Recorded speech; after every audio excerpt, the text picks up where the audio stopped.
Assalamualaikum warahmatullahi wabarakatuh. Izin memperkenalkan diri, nama saya Herna Veronica Beginting dari kelas AK 206 mata kuliah Statistik Ekonomi dan Bisnis 1. Pada pertemuan ini, saya akan membahas materi mengenai ukuran pemusatan data.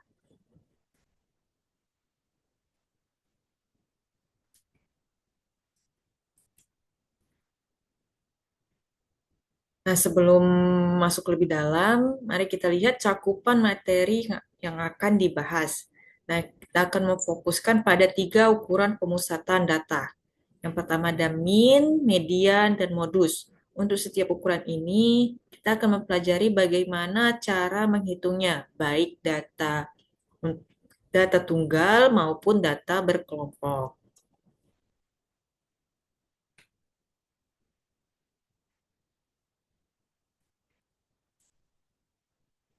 Baik, mari kita mulai dengan definisi dasar. Apa itu data? Nah, dalam konteks statistika, data adalah kumpulan informasi mentah yang kita peroleh melalui berbagai metode. Ini bisa berupa hasil pengamatan langsung, pengukuran kuantitatif, riset survei, atau eksperimen. Nah, data inilah yang nantinya akan kita olah dan analisis untuk mendapatkan insight atau kesimpulan.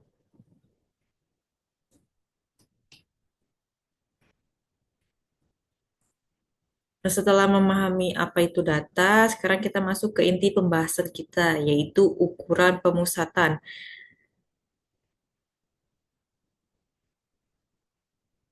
Nah, bayangkan jika kita mempunyai sekumpulan data yang sangat banyak, maka akan sulit untuk memahami karakteristik keseluruhan data hanya dengan melihat angka-angka mentah tersebut. Nah, disinilah ukuran pemusatan data berperan. Nah, ukuran pemusatan data adalah nilai tunggal yang berfungsi sebagai representasi atau pusat dari kumpulan data tersebut. Nah, nilai ini memberikan gambaran umum tentang di mana sebagian besar data cenderung berkumpul. Nah, ada tiga jenis utama ukuran pemusatan data yang akan kita bahas. Yang pertama ada mean, median, dan modus. Nah, meskipun ketiganya sama-sama menunjukkan pusat data, masing-masing memiliki karakteristik dan kegunaan yang berbeda, tergantung pada jenis data dan tujuan analisis kita.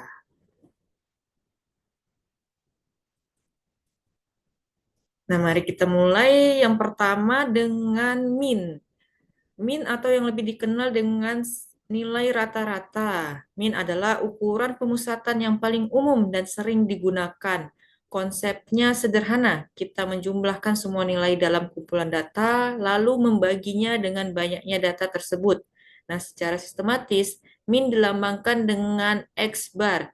Rumusnya cukup intuitif, yaitu jumlah semua data dibagi dengan jumlah observasi.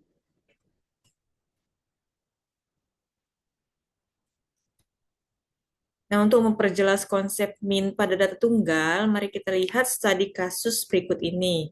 Nah, ada seorang guru ingin mengetahui rata-rata nilai ujian harian siswanya. Data nilai dari 10 siswa adalah 75, 80, 65, 90, 70, 85, 95, 60, 75, dan 80. Nah, bagaimana kita menghitung rata-rata nilai ujian ini?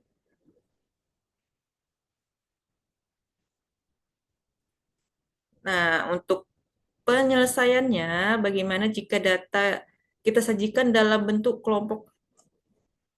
Untuk penyelesaiannya sangat mudah. Pertama, kita jumlahkan semua nilai ujian yang ada, yaitu 75 tambah 80 tambah 65 tambah 90 tambah 70 tambah 85 tambah 95 tambah 60 tambah 75 dan tambah 80.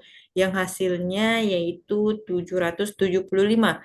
Karena ada 10 nilai ujian, maka N-nya adalah 10. Kemudian kita substitusikan nilai-nilai ini ke dalam rumus min data tunggal. Jadi 775 dibagi 10 sama dengan 77,5. Jadi nilai rata-rata untuk ujian matematika siswa kelas 8A adalah 77,5. Oke, selanjutnya kita akan masuki studi kasus untuk data berkelompok.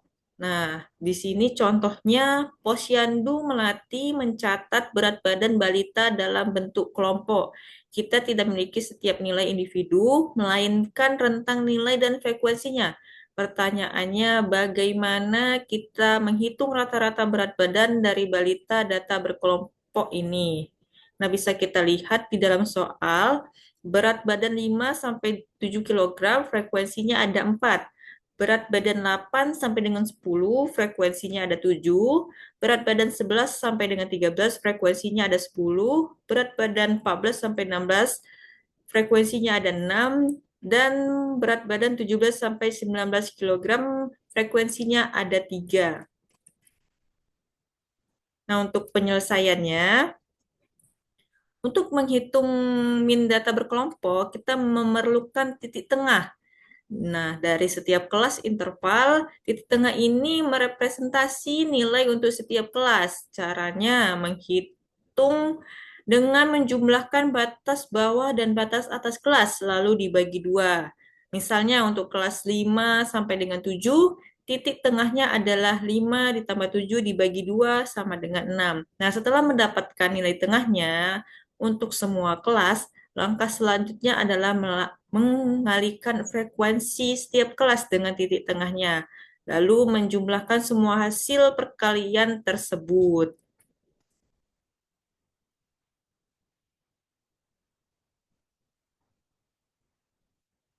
Nah, selanjutnya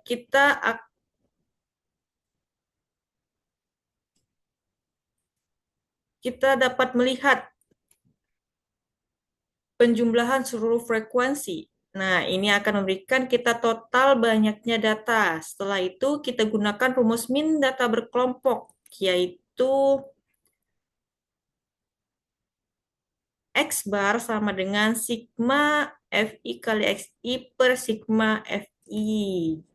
Jadi di sini mensubstitusikan nilai yang sudah kita hitung, yaitu 351 dibagi dengan 30, hasilnya 11,7. Nah, berdasarkan dari hasil yang telah kita dapatkan, rata-rata berat badan balita di Posyandu Melati adalah 11,7 kilogram.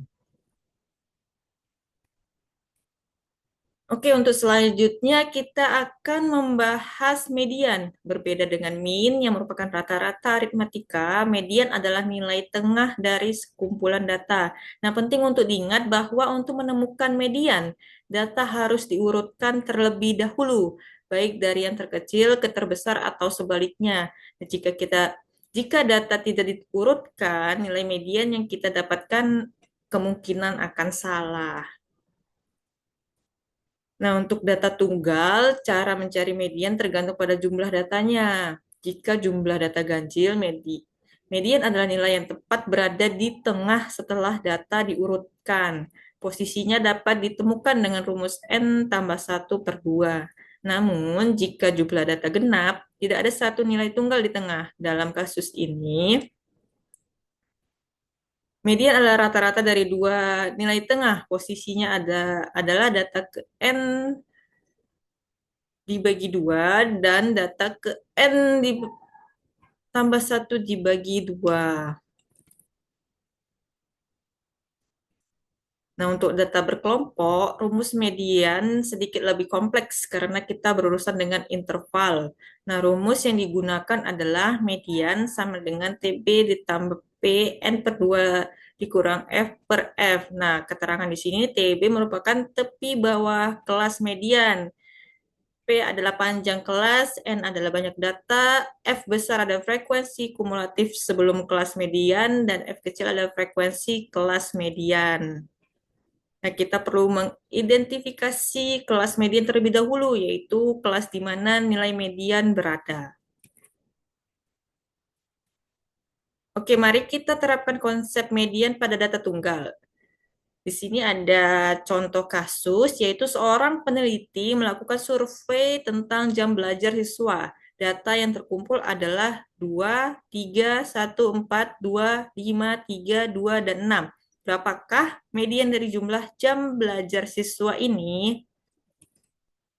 Nah, untuk penyelesaiannya, langkah pertama yaitu kita harus mengurutkan data awal menjadi satu, 2, 2, 2, 3, 3, 4, 5, dan 6. Nah, jumlah data adalah 9 yang merupakan bilangan ganjil. Nah, kita gunakan rumus posisi median untuk data ganjil, yaitu 9 ditambah 1 dibagi 2 sama dengan 5.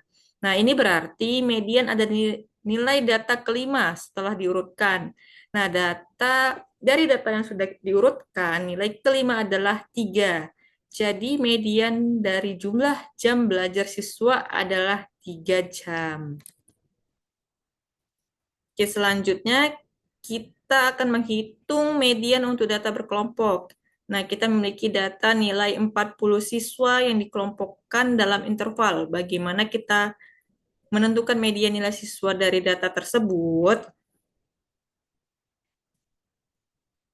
Nah, untuk menyelesaikan studi kasus ini, langkah pertama adalah menentukan kelas median. Nah, karena total data adalah 40, maka median akan berada pada data ke-40 dibagi 2, yaitu ke-20. Nah, kita perlu melihat frekuensi kumulatif untuk menentukan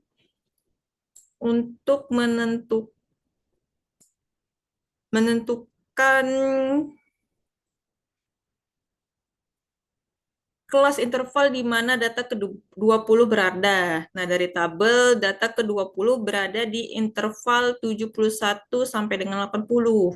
Nah, setelah itu kita identifikasi komponen-komponen rumus. Seperti tepi bawah kelas median adalah 71 dikurang 0,5, yaitu 70,5. Selanjutnya panjang kelas adalah 80 dikurang 71 ditambah 1 yaitu 60 yaitu 10. Nah, karena median terletak di interval 71 sampai 80 sehingga frekuensi sebelum kelas median adalah 15 dan frekuensi kelas median adalah 8. Dengan semua komponen ini, kita bisa menghitung median menggunakan rumus yang telah kita pelajari. Nah, kita masukkan saja angka yang telah kita peroleh. Hasilnya median sama dengan 70,5 ditambah 10, 20 dikurang 15 dibagi 8 sama dengan 70,5 ditambah 6,25 sama dengan 76,75. Oke, terakhir kita akan membahas tentang modus. Nah, modus adalah ukuran pemusatan yang paling sederhana untuk dipahami, yaitu nilai yang paling sering muncul dalam sekumpulan data, atau dengan kata lain, nilai dengan frekuensi tertinggi. Nah, modus sangat berguna untuk data kualitatif atau data kategorikal. Nah, di mana mean dan median mungkin tidak relevan. Nah, ada beberapa karakteristik penting dari modus. Yang pertama yaitu tidak semua kumpulan data memiliki modus. Jika semua nilai dalam data memiliki frekuensi yang sama, maka data tersebut tidak memiliki modus. Nah, kedua, suatu kumpulan data bisa memiliki lebih dari satu modus. Jika ada beberapa nilai yang memiliki frekuensi tertinggi yang sama, maka semua nilai tersebut adalah modus. Ini disebut data bimodal atau dua modus, trimodal atau tiga modus, atau multimodal atau banyak modus. Oke, untuk data berkelompok, modus dihitung menggunakan rumus modus sama dengan tepi bawah ditambah panjang kelas dikali selisih antara frekuensi kelas modus dan frekuensi tepat satu kelas sebelum modus dibagi frekuensi kelas modus dan frekuensi tepat satu kelas sebelum modus ditambah selisih antara frekuensi kelas modus dan frekuensi tepat satu kelas sesudah kelas modus. Nah, untuk lebih pasnya, mari kita membahas studi kasus tentang modus data tunggal. Nah, di sini Sebuah dealer mobil mencatat warna mobil yang paling banyak diminati dari data penjualan adalah merah, hitam, merah, silver, hitam, putih, merah, merah. Nah, warna apakah yang menjadi modus dari data ini? Nah, berapa kali setiap warna muncul? Seperti yang telah disebutkan, merah muncul 4 kali, hitam muncul 3 kali, putih muncul 2 kali, dan silver muncul 1 kali. Nah, dengan melihat frekuensi di sini saja jelas terlihat bahwa warna merah memiliki frekuensi yang paling banyak, yaitu 4 kali. Jadi, modus dari data warna mobil favorit adalah warna merah. Oke, selanjutnya kita akan menghitung modus untuk data berkelompok. Kembali ke data nilai 40 siswa yang dikelompokkan dalam interval, berapakah modus nilai siswa kelas 12 SMA bakti dari data ini? Nah, untuk menghitung modus data berkelompok, pertama kita identifikasi kelas modus, yaitu kelas dengan frekuensi tertinggi. Dalam kasus ini, kelas 91 sampai 100 memiliki frekuensi 11. Dari sini kita tentukan tepi bawah kelas modus, yaitu 91 kurang 0,5 sama dengan 90,5. Selanjutnya panjang kelas adalah 10. Kemudian kita hitung D1, yaitu selisih frekuensi kelas modus dengan kelas sebelumnya. Dapat kita lihat 11 dikurang 6 sama dengan 5. Dan D2, yaitu selisih frekuensi kelas modus dengan kelas sesudahnya, yaitu 11 dikurang 0 sama dengan 11. Setelah komponen ditemukan semua, kita substitusikan ke dalam rumus modus data berkelompok. Nah, seperti yang telah dilihat, 90,5 ditambah 10 dikali 5 per 11 tambah 5 sama dengan 90,5 ditambah 3,125 sama dengan 93,625. Nah, dapat kita lihat modus nilai yang didapatkan yaitu 93,6025. Nah, demikianlah pembahasan mengenai ukuran pemusatan data, min, median, dan modus, baik data tunggal maupun data berkelompok. Akhir kata, saya mengucapkan wassalamualaikum warahmatullahi wabarakatuh.